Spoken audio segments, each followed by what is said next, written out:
আপনি কি জানেন, আজ আমি আপনাদের বলবো বাংলাদেশের জ্বালানি খাতের এক ঐতিহাসিক মাইলফলক।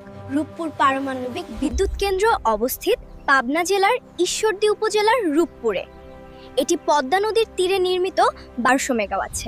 এই বিদ্যুৎ কেন্দ্রের মোট উৎপাদন ক্ষমতা 2400 মেগাওয়াট। এখানে মোট 2টি ইউনিট রয়েছে। বাংলাদেশ পারমাণবিক জ্বালানি গ্রহণের মাধ্যমে বিশ্বের 33তম দেশ হিসেবে পরিচিতি পায়। দক্ষিণ এশিয়ায় পারমাণবিক জ্বালানি ব্যবহারকারী দেশ হিসেবে বাংলাদেশের অবস্থান তৃতীয়। এই প্রকল্প নির্মাণে সহযোগিতা করছে রাশিয়া।